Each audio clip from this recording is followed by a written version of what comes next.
When you were 14, you emigrated from the Soviet Union with your family to the United States. Your father was a computer scientist, your mother a writer and translator. Why did they decide to leave? So I think there are a couple of ways to answer that question. One is what people in that situation told themselves and others, which is true, right? That being Jewish in the Soviet Union was being systematically discriminated against on a daily basis. Like, I was never allowed to forget that I was a Jewish kid, and I got beaten up a lot in school. But the biggest thing for, I think, both of my parents was that the universities had, some universities and some departments of some universities didn't accept Jews at all, and others had a very strict quota. So no matter how bright you were, no matter how well prepared you were, you would face this moment of reckoning and this moment of extreme humiliation once you graduated from high school. And both of my parents had experienced this. Because your father had wanted to be a physicist. My father had wanted to be a physicist, wasn't allowed, and the physics department of Moscow State University didn't take Jews, just didn't. So there was no way it was going to happen. And he ended up getting a degree in electrical engineering and then a second degree in computer science, and I think being quite happy with his chosen field.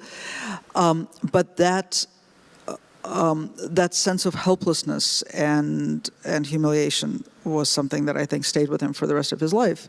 And something similar had happened to my mom.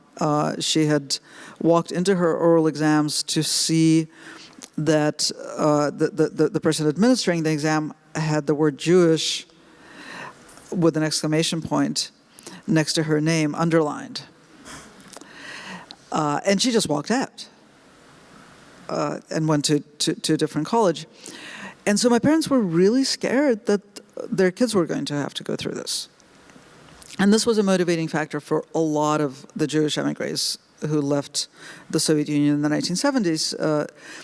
And I think that the other way to tell the story, which is a little bit more complicated, but also somewhat more true, is that all of that is true. But it's also true for a lot of other ethnic groups in the Soviet Union, some of whom were discriminated against even more than the Jews were, like the Chechens, for example, or the Ingush, or the Crimean Tatars, who were deported from their homelands and were never allowed, the Crimean Tatars weren't ever allowed to come back until the Soviet Union collapsed, and were also systematically excluded from higher education and from a number of occupations. But the Jews were the only ones who had a way out. Like, for about a decade, thanks in large part to the movement for Soviet Jewry in North America and to the United States using Jews as a bargaining chip with the Soviet Union, Jews who wanted to leave the Soviet Union had that opportunity. So when I became an adult myself, and when I was sort of thinking about what it had been like for my parents, I asked my dad, how did you do this? How did you step into the abyss? I mean, they knew nothing about the West. Did they speak English?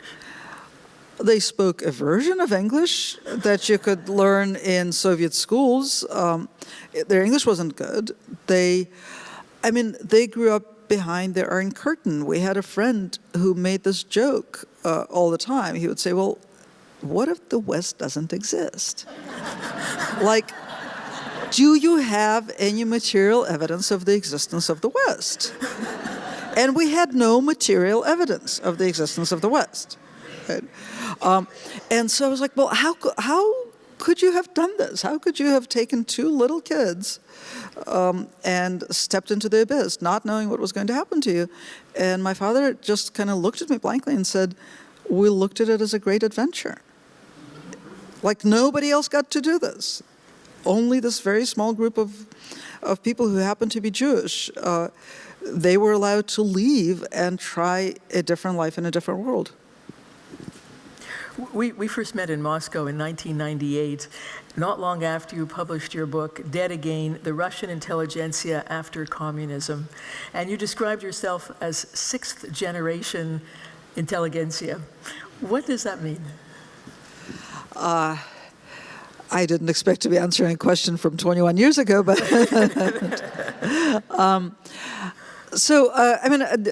the book was very much about and it's a book written by a very young person. I don't think I would write that again. But the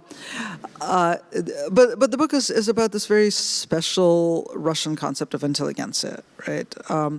Which, according to Isaiah Berlin, the great the British Jewish thinker, is Russia's greatest contribution to world civilization, is this concept of intelligentsia. For the purposes of that book, I defined it as not so much an educated class as a group of people who felt that they had a personal responsibility for the fate of their country. And it's a very it's a highly moral concept, right? So you don't actually it has some crossover with the concept of public intellectuals in the West, but it's not the same thing, right? Because it's kind of a great burden. So I don't know that I would so readily self-identify as a member of the intelligentsia now that I'm in my 50s, but. But why not? I mean, I remember you even said your grandmother dismissed someone as only first generation intelligentsia. So. Oh yeah, my grandmother was very snooty about this. Yes. Why wouldn't you take that on? I have the sense that there is if not a moral imperative, there is, what you do and the way you live and what you write is informed by some sense of responsibility. Absolutely, there is a sense of responsibility, but I also left Russia at some point, and I reserved the option of not even talking about Russia when I no longer can stand to talk about Russia. So I'm not sure I'm ready to carry that burden to my grave. You said your parents were dissident sympathizers. How did that play out in your home? So dissidents were people who were politically persecuted for thinking differently, right? So usually you were considered a dissident when you actually suffered severe repercussions, such as being jailed, or being forcibly exiled from the country, which is not what happened to us. We left voluntarily.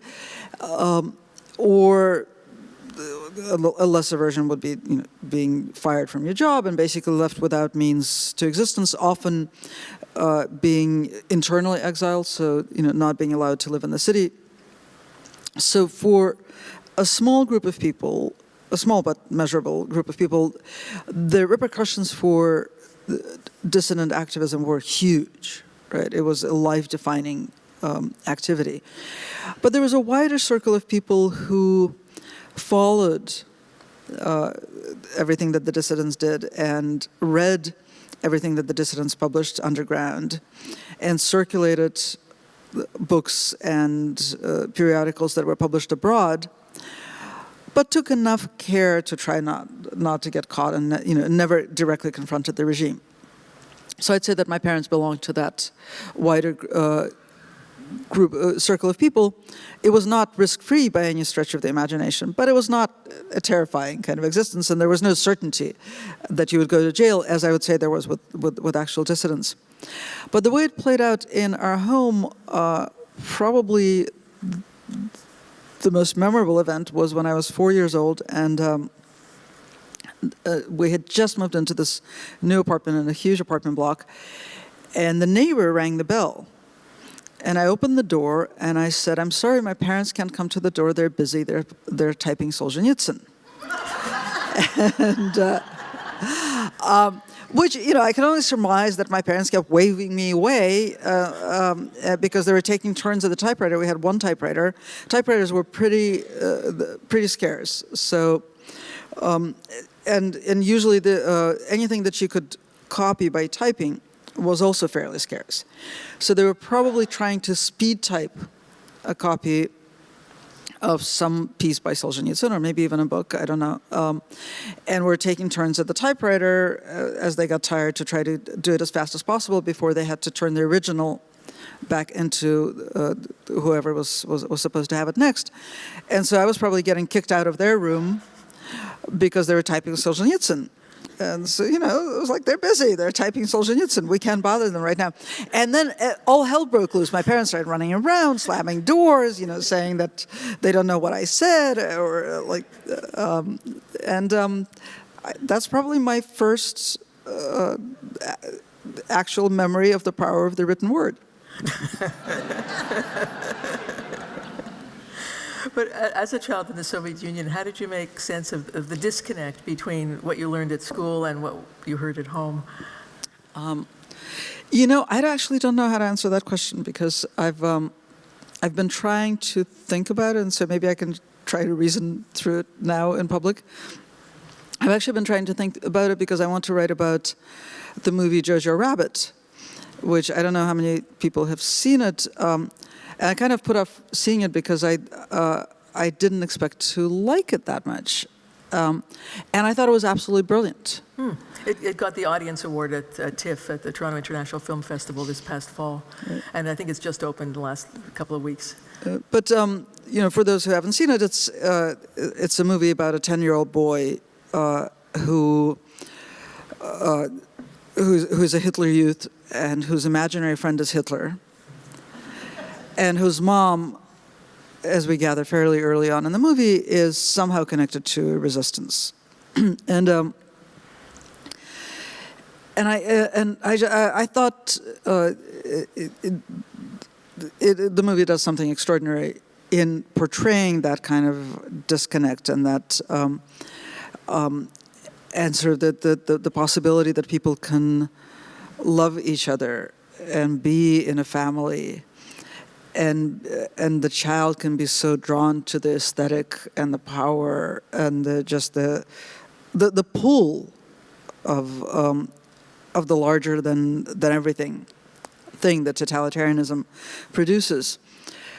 So I've been trying to think back to my own experience and try to figure that out, and I haven't quite hit on it. It's I remember that there was a time when my mom said to me, we were fighting about something that I think was almost unrelated, and my mother said, "I know it's hard for you because you, on the one hand, are drawn to the things you're told in school, and on the other hand, you believe and understand the things that we tell you at home."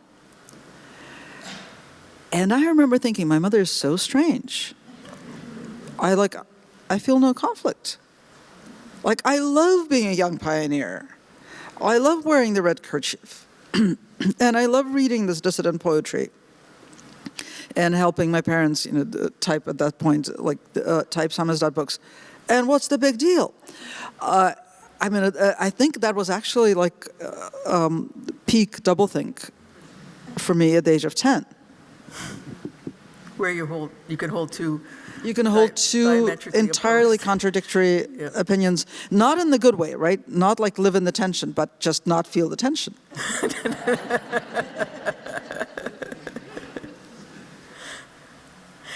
You emigrated between Russia and the U.S. twice.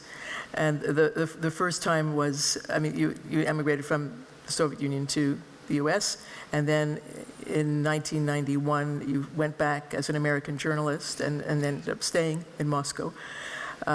You said when you first went back, you were surprised at how comfortable and relaxed you felt, that after being away for a decade, I wondered, what were you expecting? Well, I was actually expecting just to be in a foreign country where I happened to speak the language.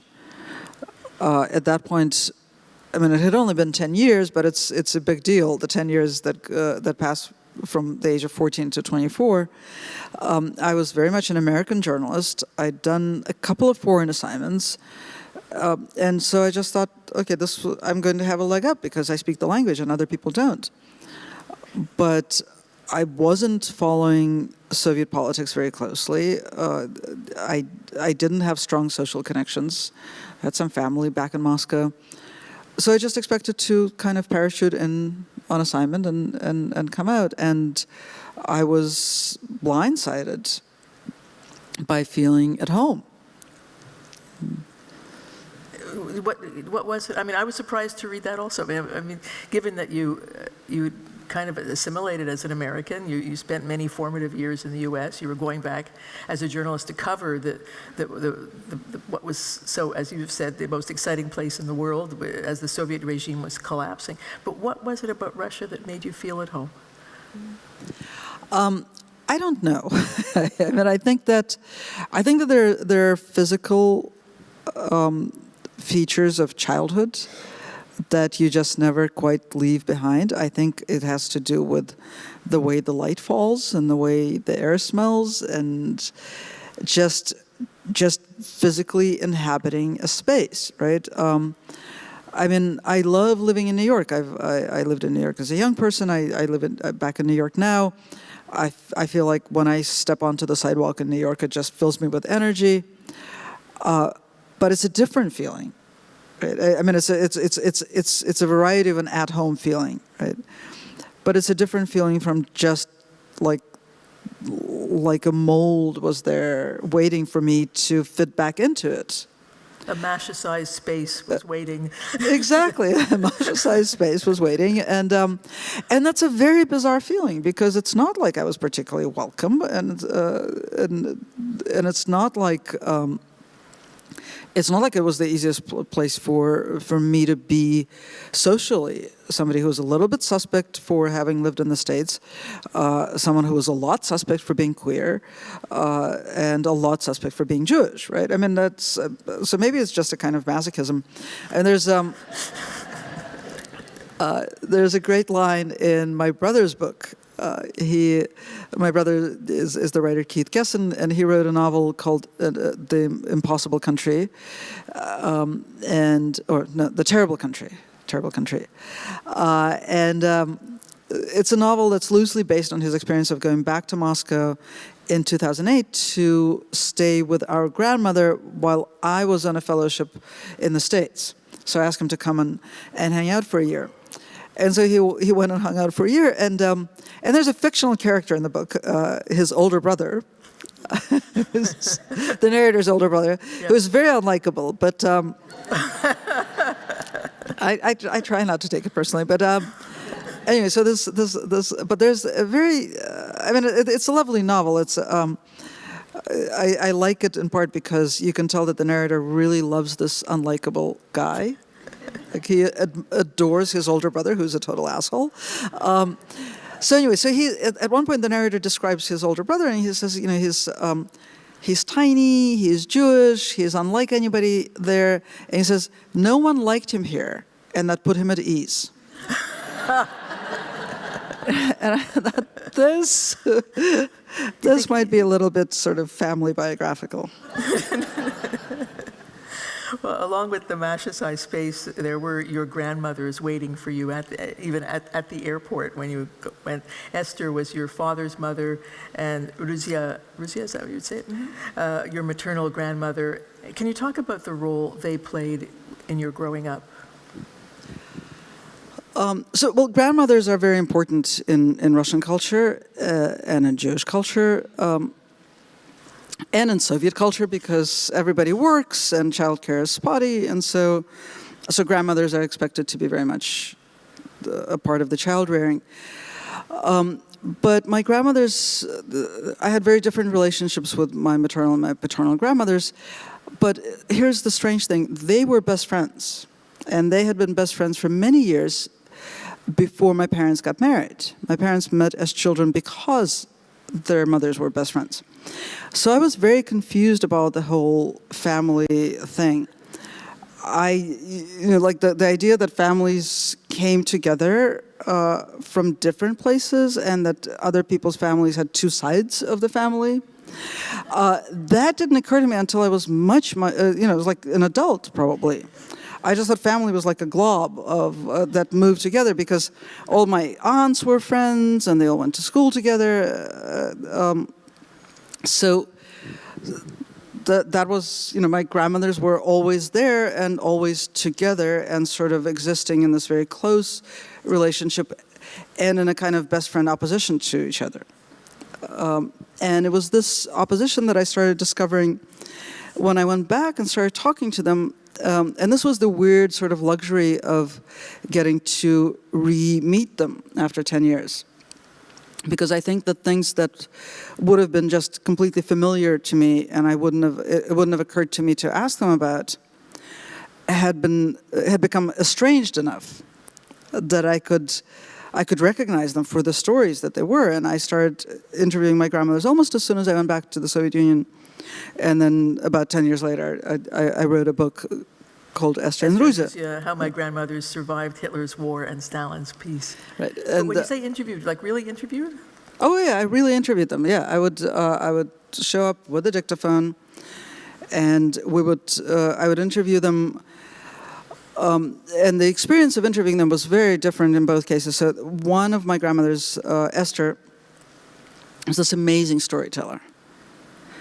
And all her stories were perfectly encapsulated. And no matter what I did, she would always tell the stories in exactly the same way, with like the same punchline.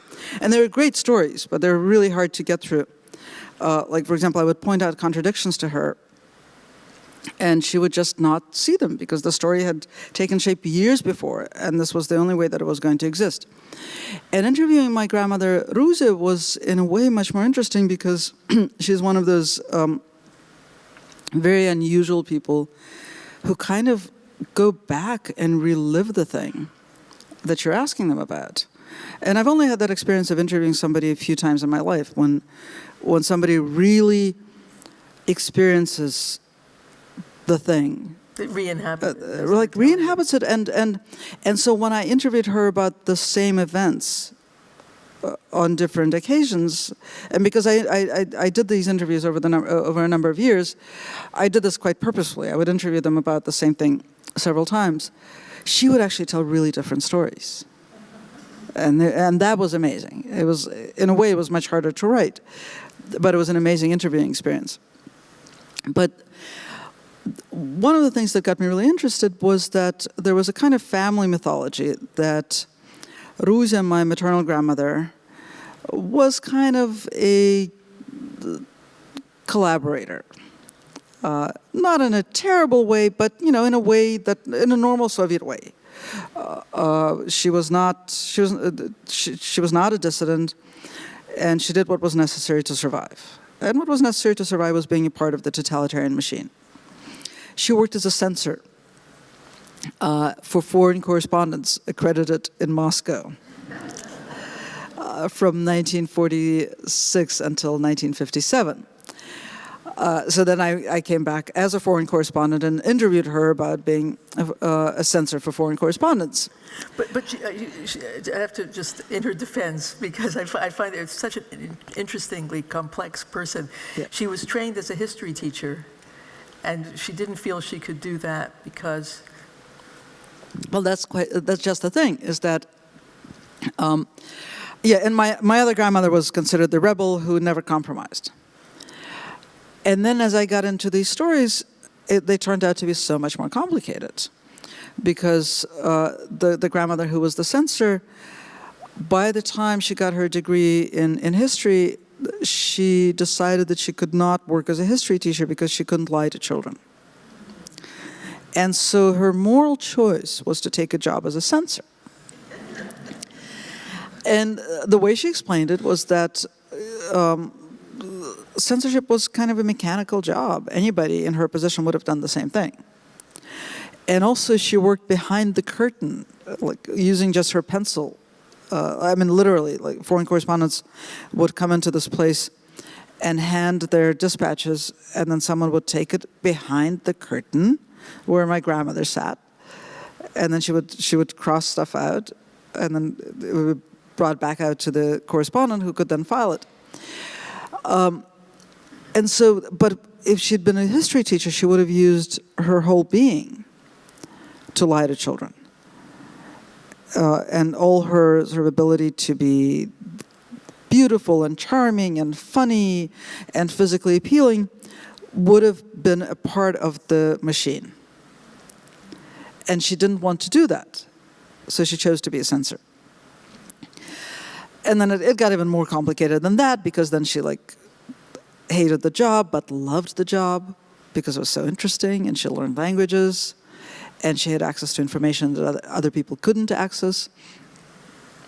And then my other grandmother, the one who once refused to collaborate under threat of death, it then, as I interviewed her, turned out that she had once accepted a job with the MGB, the precursor to the KGB, as a translator. But then she didn't pass the medical exam because she turned out to be blind in one eye. And so she narrowly escaped being a collaborator, like actually literally working for the security ministry, and sort of got to maintain the self-concept of somebody who's never collaborated. But you've said that the book is about the nature of collaboration, and in particular what people do in a society that gives them only bad choices. Why was this an important subject for you? I have since changed my mind. Not that I don't think it's an important subject, but actually I've become much more interested. What I was interested in at the time, and a lot of what the book is about, is our inability to pass judgment on moral choices that people make in the absence of choice. Right?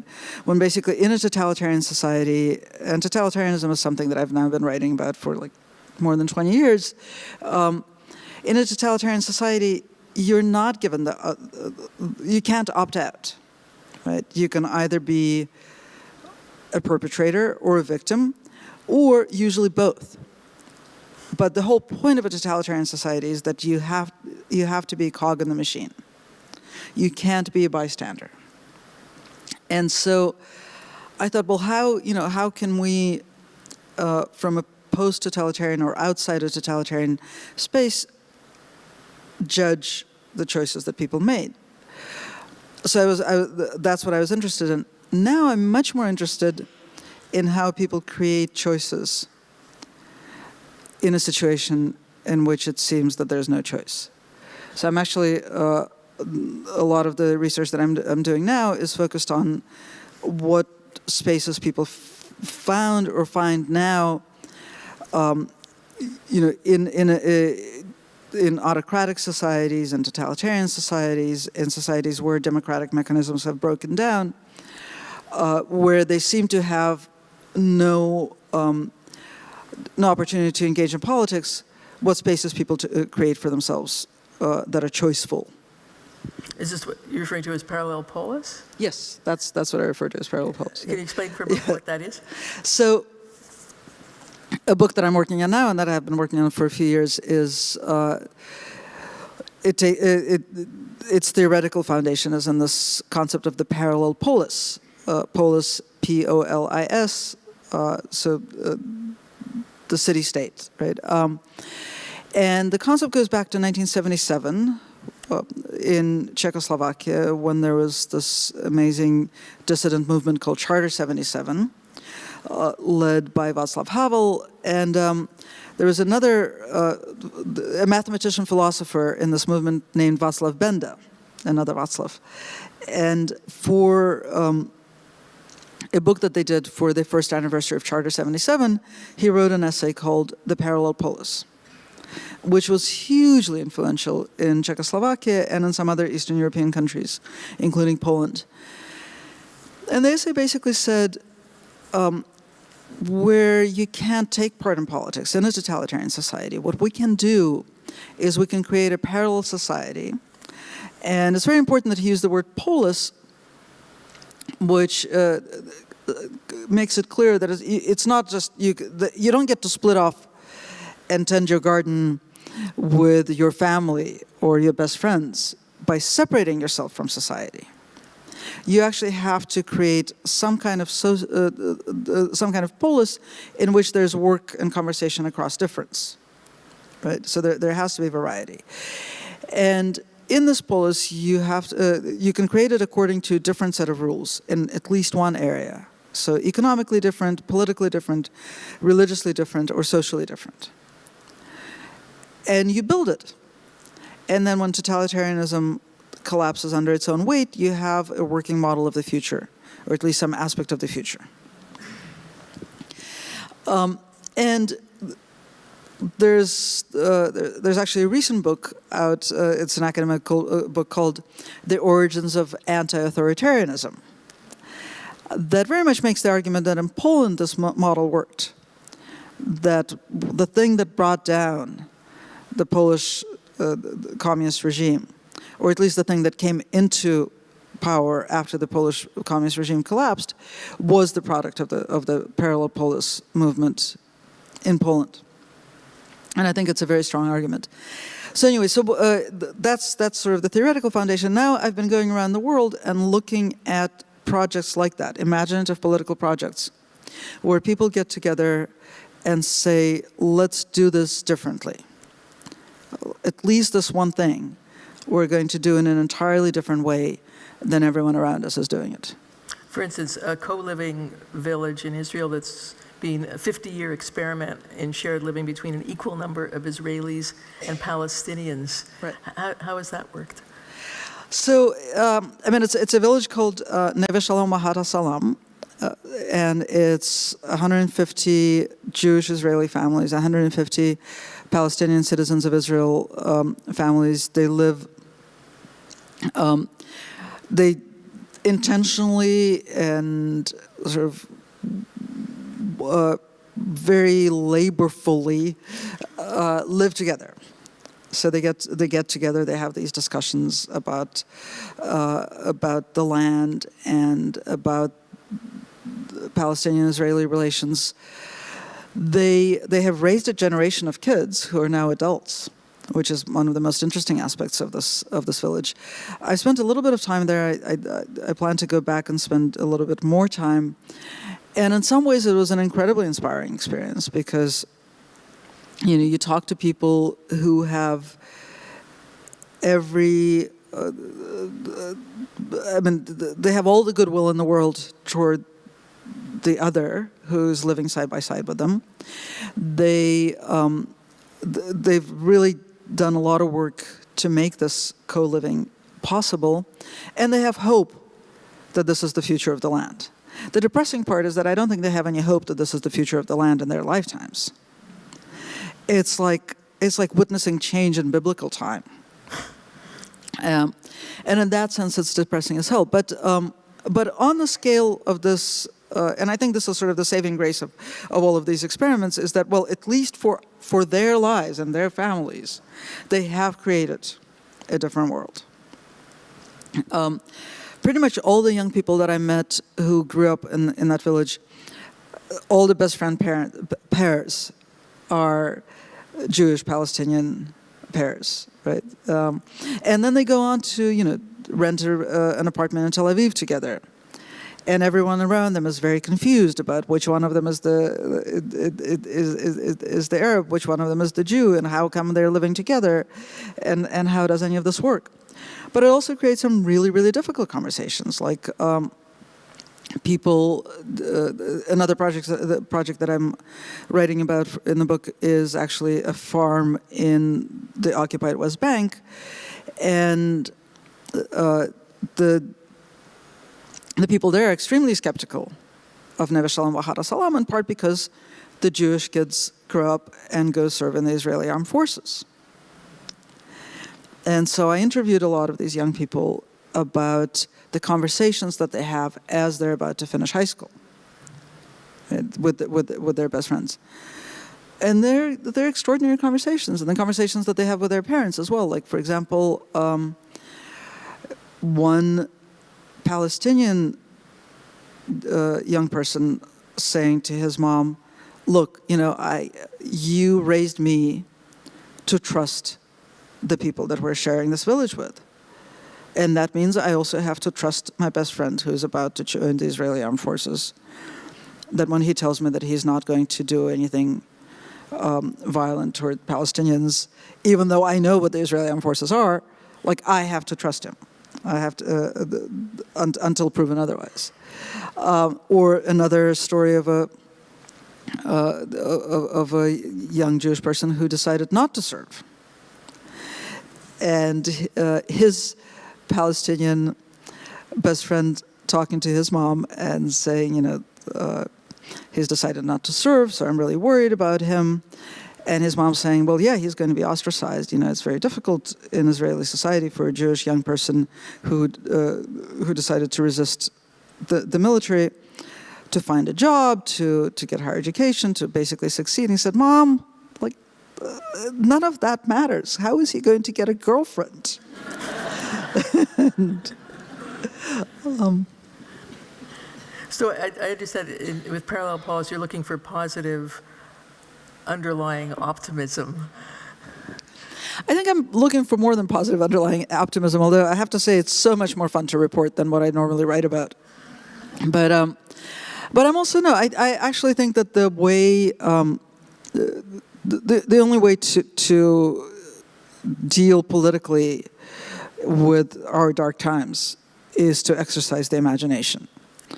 And I think we're not seeing nearly enough of that. I don't think we're seeing enough vision. I think that in the current American primary race among the Democrats, there's still very little that's sort of that is focused on articulating the future and visions for the future. And so that was the original impetus for the book, is I thought I have to go around and talk to people who are actively thinking about the future, right, and who are not necessarily putting it in policy terms or the terms or legal terms, but who are actually trying to do the hard work of imagining what kind of society they want to live in, or other people want to live in, 30, 50, 100 years from now. Just to go back to your grandmothers for a moment, both grandmothers and your mother all worked as translators, also editing and writing. Was it a given that you would end up in the family business? Not at all. I mean, my mom actually, I think because translation is like incredibly hard work, but they loved translating. My grandmother, my maternal grandmother, she could talk for hours about how she was addicted to translating. And my mom also really loved translating. But at the same time, I think they felt like it was like the fallback profession. Like at one point, my mother warned me that if I kept doing a little bit of everything, I was going to not focus on one thing, then I was going to end up a translator like her.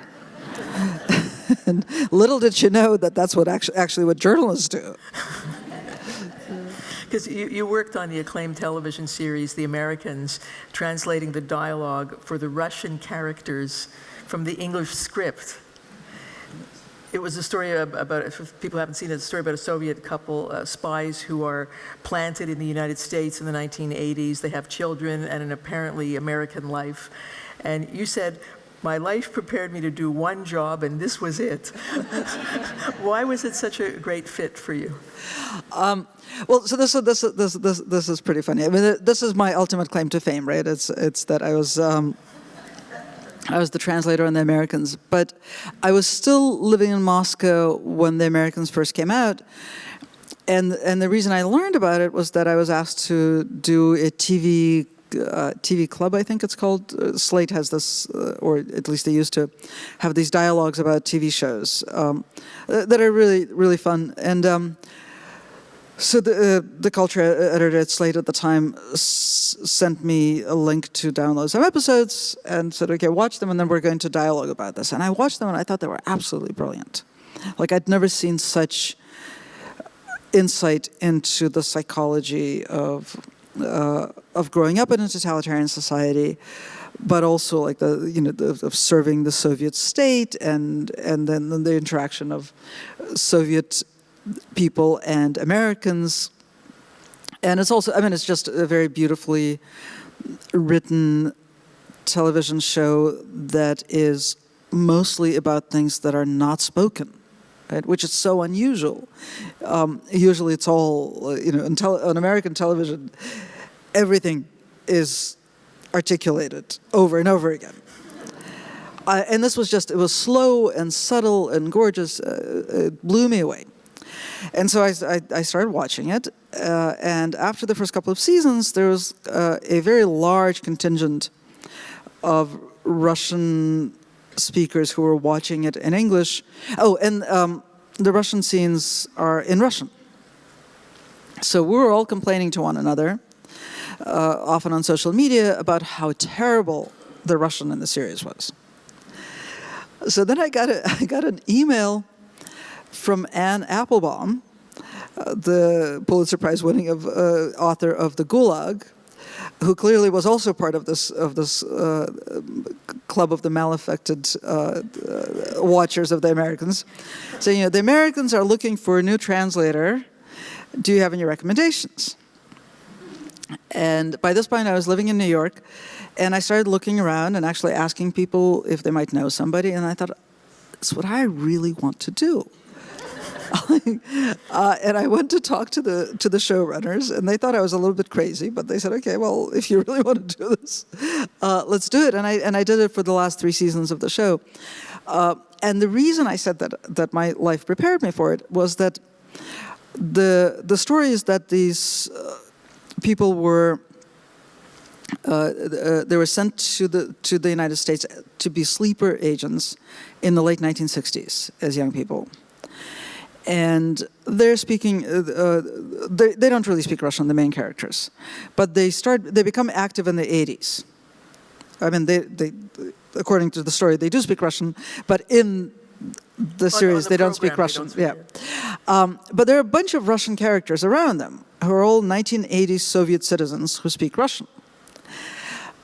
Russian changed drastically when the Soviet Union collapsed. It absorbed a lot of English words, it developed a lot of new slang, and people who lived continuously in the Russian-speaking world often can't remember when a word appeared in the language. I remember it very well because I went back to Russia in 1991, and I have a very strong recollection of all the words I had to learn and that I couldn't understand, or that I was using the Russian words for, but apparently Russian had already absorbed the English. So I'm like one of the few people who have a living Russian language on the one hand, and on the other hand, had this gap in the 1980s. So I have, because otherwise it's very, it's like you can't Google, did this word exist in the 1980s? Right? And you had to translate the English dialogue, or the dialogue written in English, into believable 1980s Soviet speech. I mean, when I say you had to, just because the showrunners were such purists. I was just going to say, they're amazingly assiduous, because most of the American audience wouldn't know the difference. Exactly. I mean, we all read the subtitles, which were in English from the Russian that you wrote, from the English script. And I mean, it was almost completely art for art's sake. But I think there's something to that kind of obsession with authenticity that probably helps explain why the show was so profoundly good, like so deeply, genuinely good. But I was thinking one of the reasons you might have, I mean, there were many reasons you liked it, but throughout the series, the spies, Elizabeth and Philip were the couple, and they had different responses to their life in the U.S. Elizabeth still had strong ties to the Soviet Union, while Philip embraced the American way of life. And this seemed to parallel your own parents. I don't know if it paralleled my own parents. I mean, I think that both of my parents liked living in the States. I think that, I mean, there's a kind of tragic plot to the lives of all of these Soviet emigres, which is that everybody decided to take this drastic step of leaving, usually leaving their parents behind, sometimes leaving other loved ones behind, not being able to see them for at least a decade, right? But thinking they would never be able to see them, because they believed that it was their absolute only chance, because the Soviet regime was going to exist forever.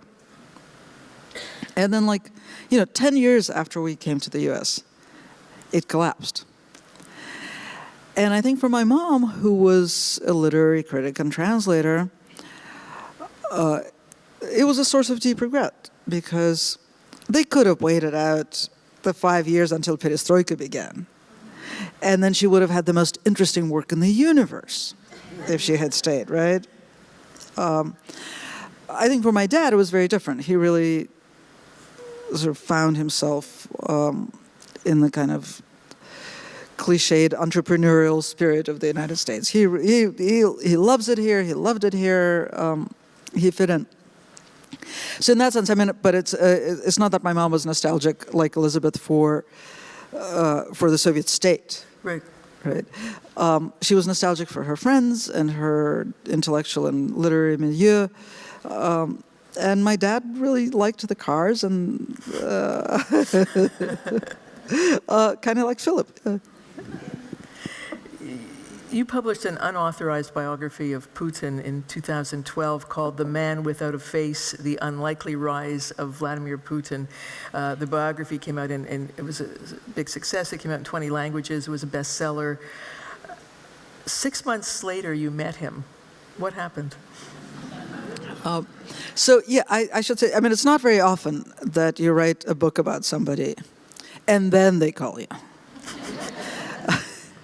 And it wasn't the first time that I wrote a book about somebody who I didn't have a chance to talk to. Before that, I had written a book about the mathematician Grigory Perelman, who proved the Poincare conjecture and then disappeared and wouldn't talk to anybody. And he declined $1 million prize. He declined $1 million prize and continued to live in poverty and obscurity and quit mathematics. But so I probably would have been more excited if he had called me. But Putin was pretty exciting as well. The reason Putin called me was because, I mean, I had this sort of double life as a Russian journalist. After I went back as a correspondent, in a couple of years I started writing in Russian as well and had a career as a political reporter in Russian.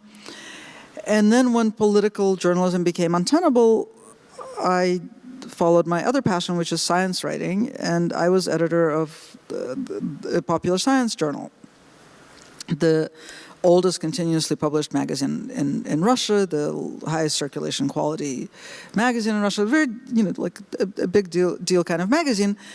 The reason I mention this is because it was a big enough deal that Putin read it and liked it. And when he likes something, he thinks he owns it. And so at one point, he wished for a reporter to accompany him when he went hang gliding with the Siberian cranes. And with the Siberian cranes? Siberian cranes, yeah. Okay. And so on a Saturday morning, my publisher calls me and says, you need to send a reporter with Putin when he goes hang gliding with the Siberian cranes. And I said, well, can we not do that? And this was not like a brave journalistic stand. It was actually the opposite. I said, look, if we send a reporter, the reporter is going to see something that you don't want in the magazine. But I'm going to have to publish it. But we're a popular science magazine. We don't have to do this. We can just not send a reporter. And he said, no, they really want a reporter. How about you send a reporter and then we don't publish anything? And I said, well, that I can't do. And he said, okay, you're fired. So I got fired. And this was on Saturday morning. On Monday, I went into work. I signed all the papers concerning the conditions of my obsolescence. And I tweeted that I was leaving. Are there any Russian speakers in the room? I tweeted, "Я покидаю вокруг света, спасибо Путину за это." I'm leaving the magazine. You can thank Putin for that, which was part of a long-running meme about things that we thank Putin for, like the sun coming out, and so there was still a little bit of free media in Russia, and I got a bunch of phone calls, and people wrote about it. And the next morning, Putin called me and said, I hear you got fired. And I was unwittingly at fault. And I thought, okay, this is a prank, and I have to come up with something really witty to say, because when they post this on YouTube, I have to sound good. So then he says, you know, I just want you to know that I'm sincere about my nature conservation efforts, and ideally this should be kept separate from politics. But for a person in my position, that's very difficult. And I thought, this guy is so good. Like, because I had spent years listening to everything he ever said. And it's one thing to be able to imitate a voice, but it's another thing to imitate like a whole way of thinking and making yourself sympathetic.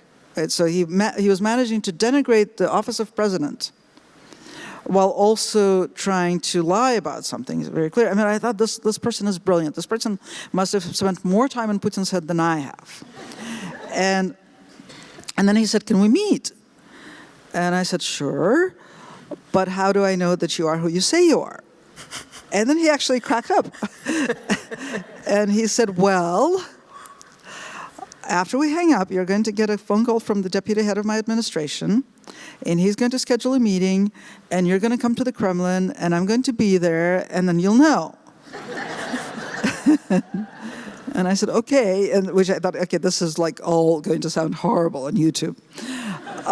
But it turned out to actually be Putin, and he wanted to offer me my job back, which wasn't his to offer back, but he didn't realize this.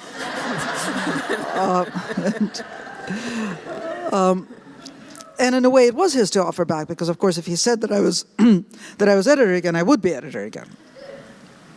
But the experience for me was really interesting because, it was like having a character that I'd written come to life, and I really wanted to see whether it was the same character. And part of me wanted me to be right because the character in my book wasn't very interesting. It was kind of uncurious, uneducated, dull, and dumb. But another part of me wanted him to be more interesting. Like, I wanted to be charmed. I wanted to make a connection with this person that I had spent so much time thinking about. But he turned out to be exactly the person that I described in the book. And he didn't know about the book, or did he know by the time he met you? This was fascinating. He didn't know about the book. He actually wasn't briefed at all. There were many things that he didn't know. He didn't know that I was a U.S. citizen. He didn't know that I'd had a long-standing record as an opposition journalist. And he didn't know about the book. And there's an explanation for this, which is that someone would have had to tell him. Right? I mean, he doesn't use the internet. He doesn't use a computer at all. He gets all his information in printouts in large letters, like 14 point. And seriously, large? yeah, seriously. No, I'm not like okay. I'm a journalist. I believe you. Yeah.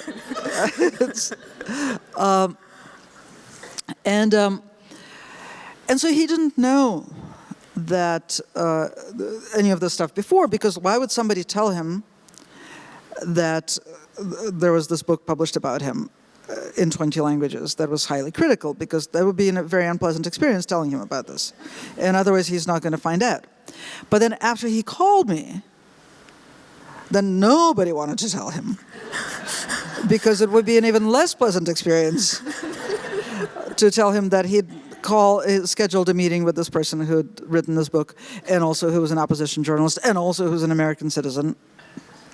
And so there had been this jockeying between the administration and the press office, because the press office, I think, wanted to avoid getting in trouble for not having told him this stuff, so they needed to take over the meeting. I mean, that experience is actually, it makes it easier for me to digest the impeachment hearings right now, because that kind of competition between agencies within an administration, when, in Russia, it was grotesque. Nobody is trying to pursue the national interest. Everybody is pursuing their own interests and trying to protect their own jobs. In the States, we have a different situation where there's like one set of people who are, each of whom is basically, has their own gamble, but also is mostly protecting themselves, their jobs, and their boss's job. And another group who are trying to work according to some logical way of doing their work. And it's like two non-intersecting realities.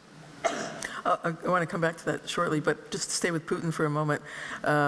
You said he set out to create a mafia state, not a totalitarian state, but somehow it merged. Why? So that's what the futurist history is about.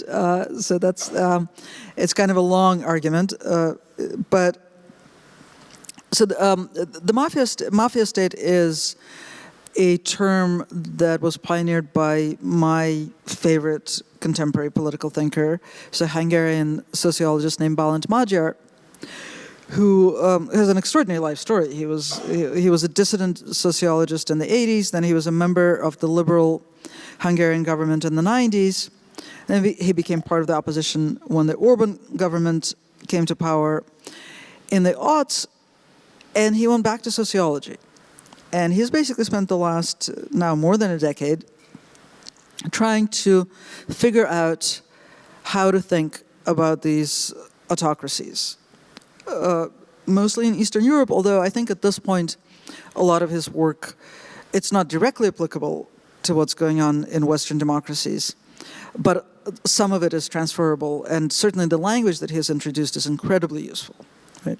So, but the irony of it is that his original insight was that the language that we use to describe Eastern European countries, which is the language of liberal democracy, is hugely misleading. So the way he puts it is, in '89, we just all decided that these countries were going to become liberal democracies because we'd won the Cold War. And that was just an assumption, end of history, the whole thing. And then to some extent, some of them did, and most of them didn't. And then others reverted. And then we started talking about them still in the language of liberal democracy, saying that they don't have a free press, right? Or they don't have fair and open elections. And he says, well, that's like saying that the elephant can't swim, or the elephant can't fly. Right? It doesn't tell you anything about the elephant.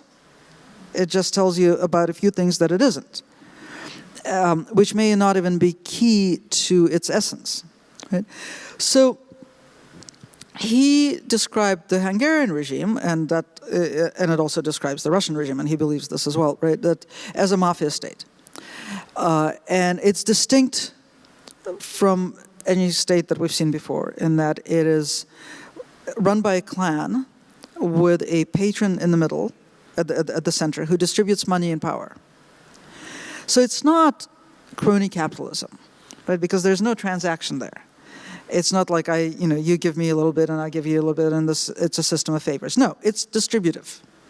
He controls it all, and he allows you to have some power and some money, as long as he wants you to have it. Right? It's also a clan, which is like a mafia family. You can be born into the family, or you can be adopted into the family, but you can't bribe your way into the family. You can't join the family by applying to the family. And you also can't leave the family voluntarily.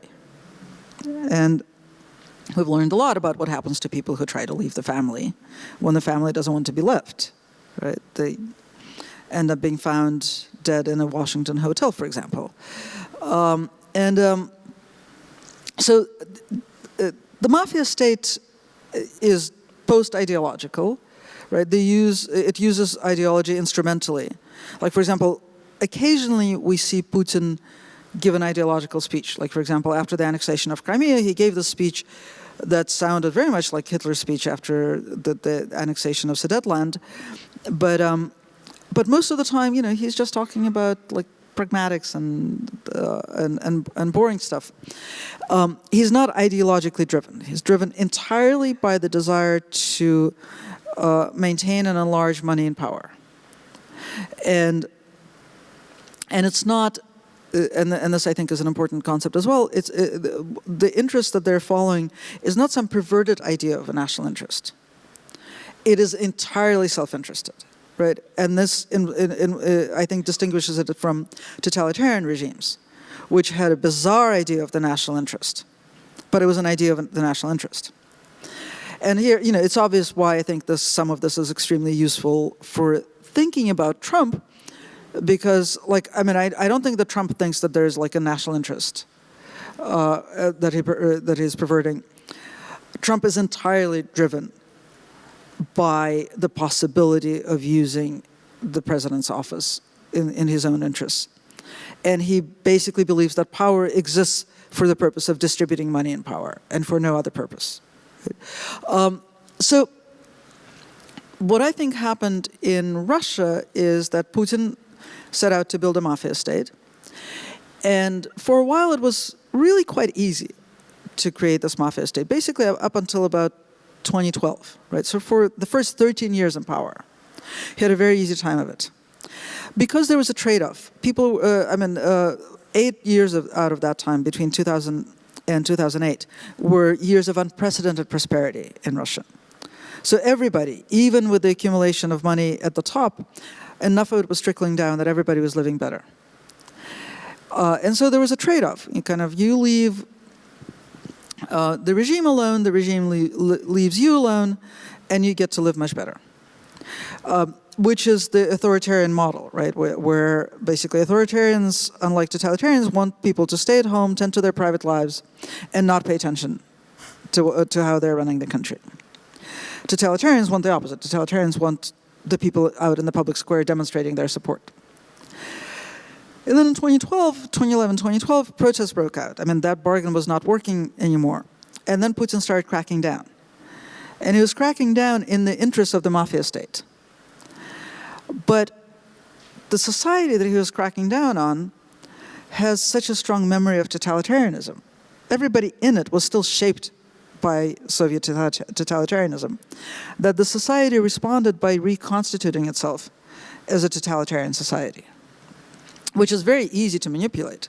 It's like a great ground for a mafia state, because people will horizontally enforce everything and will police one another, and the state doesn't even have to do it. Right?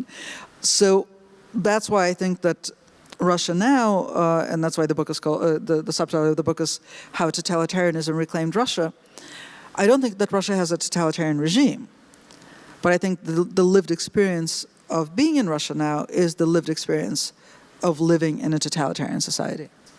And the title, The Future is History, could go two ways. It could be, the future is history, you should draw on historical past or variations of that, or the future is history as in it's history, it's over.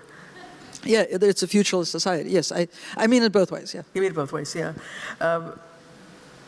In Putin's moves to consolidate power, he needed a common enemy for Russians to hate and fear, and he chose the LGBTQ community, although there were, as you've pointed out, other groups that were discriminated against or persecuted, such as Muslims or Chechens. Why did the gay community in Russia become such a target? I think that an honest answer is twofold. One is that it's random. And the choice of the scapegoated minority is always random. Right? So I don't want to say that we're the chosen people, because been there, done that. Exactly.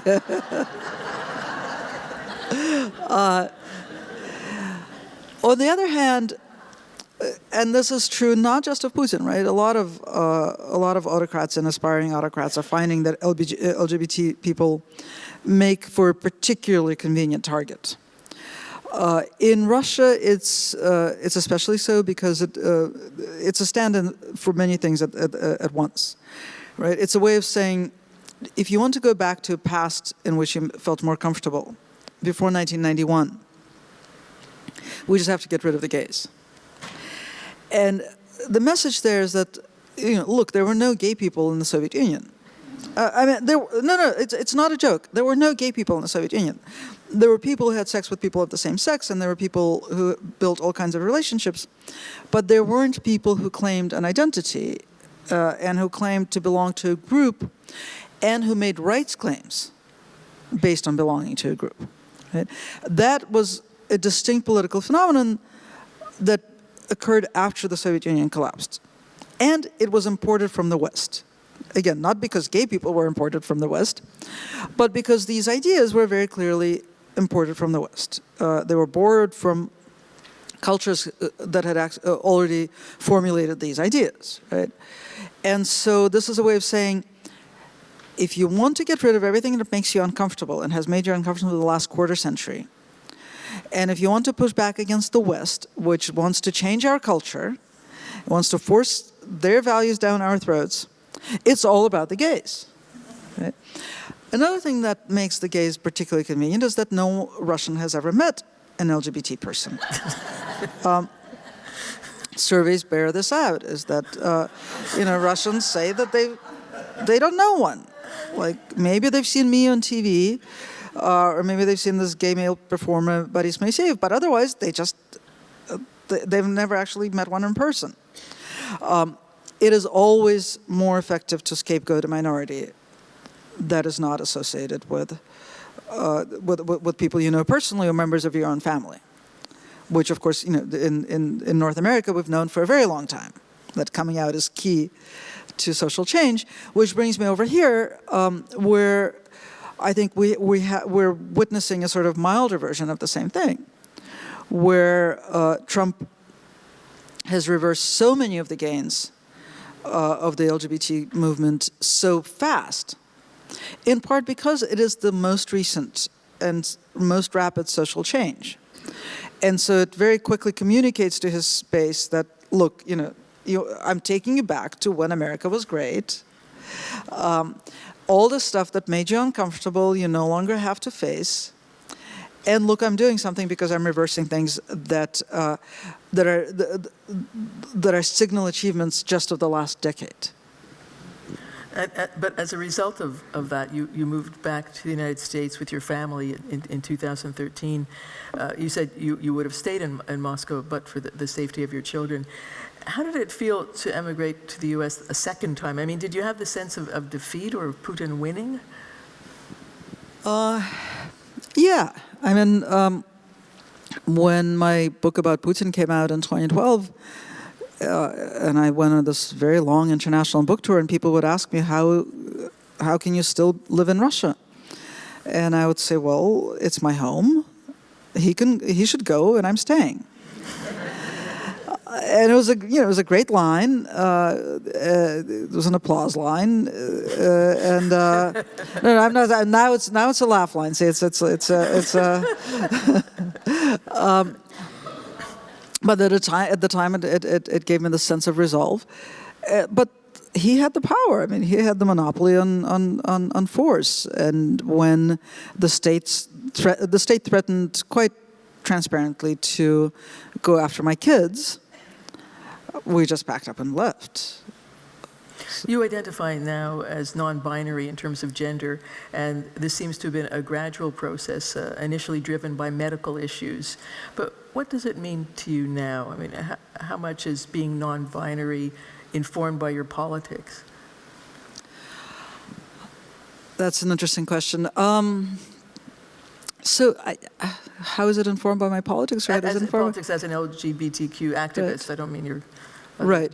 I mean, I think that every time I write about this, I get into Twitter trouble. So I'm like a bad non-binary person. I mean, literally, last time I wrote a big piece on for the New Yorker on the hearings at the Supreme Court last month. About bathrooms. Yeah, I mean, it was amazing.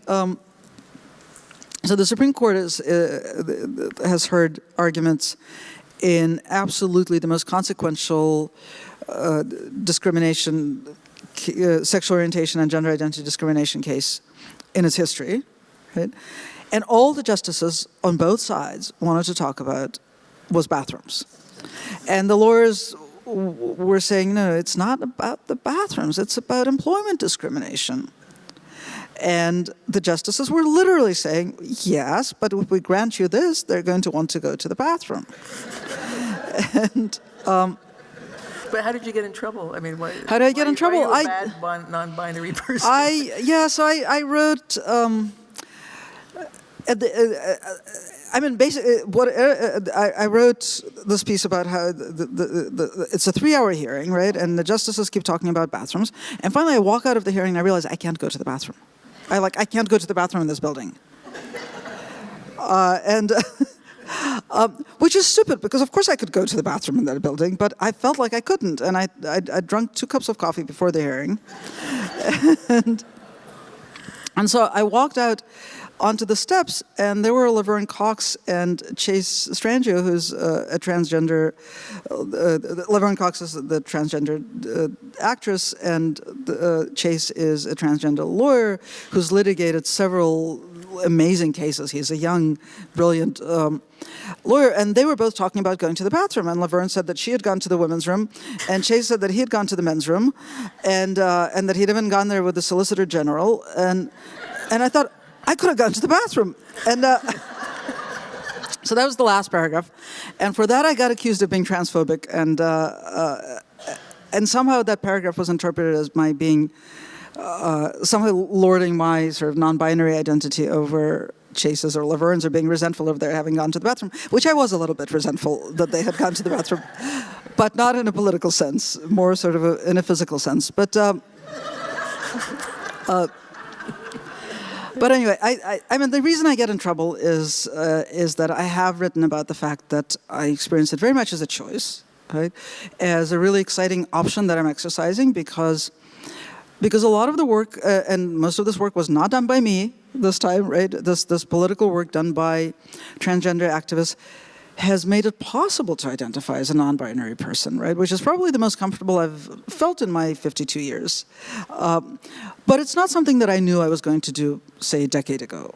And part of it had to do with a series of surgeries that I've had because, and this is the subject of another book that no one's ever read, which we talked about earlier, called Blood Matters, which is a book about medical genetics, which I wrote after I found out that I have the genetic mutation that is correlated with breast and ovarian cancer.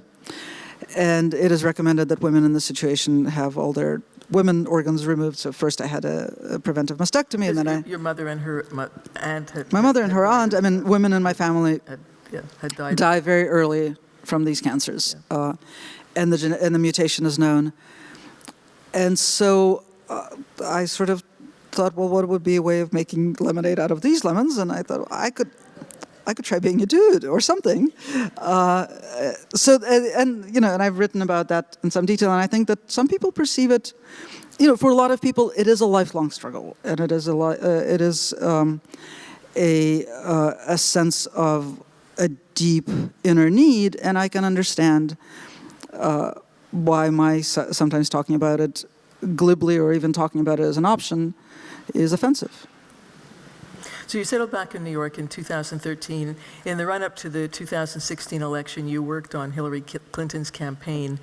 But you didn't work on a campaign? No, I didn't. Supported her in some... You mentioned something with your daughter. So maybe it was she was yeah, we went like door knocking or something?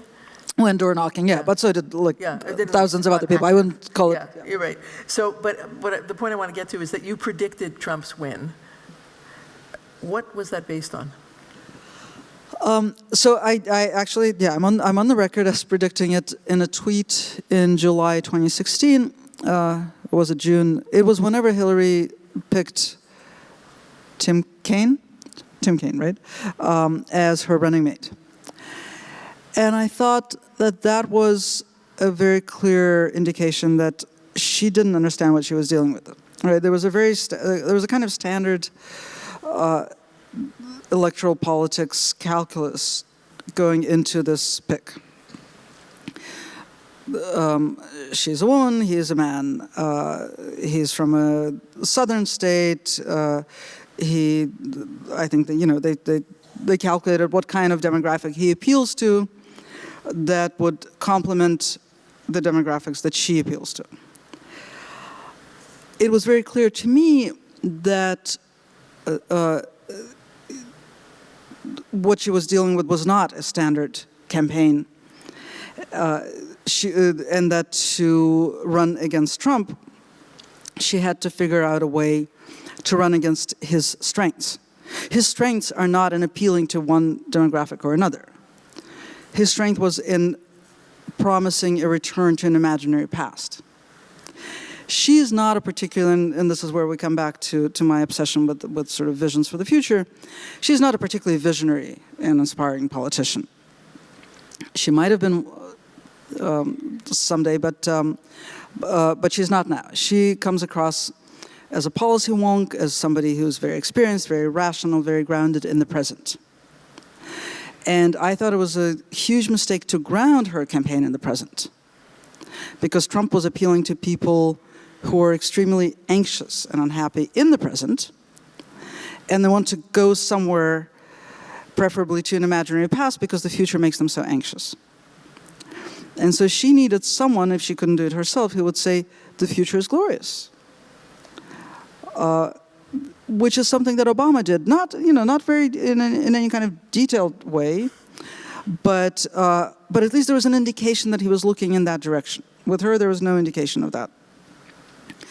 And once she picked Tim Kaine, I thought, okay, well, and that's not going to happen. And so I actually tweeted that she's now lost the campaign and he's going to win. That said, he won by 77,000 votes. It's not like anything could have made that the race go in the other direction.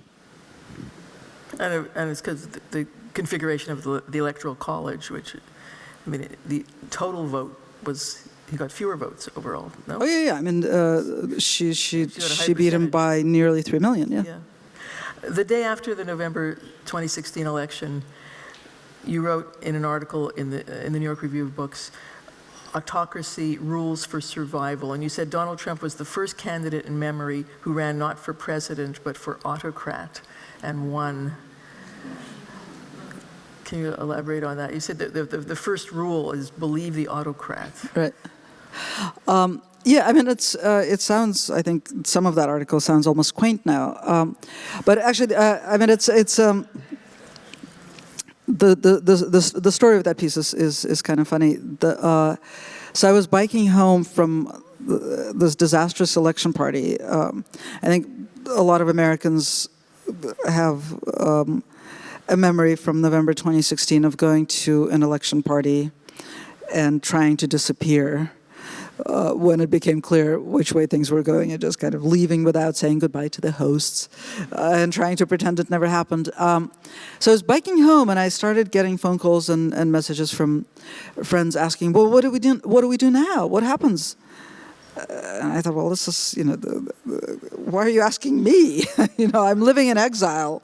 Like, I obviously don't know how to deal with this. But then I thought, well, there has to be something that I have learned over my nearly 20 years of covering Putin and Putinocracy.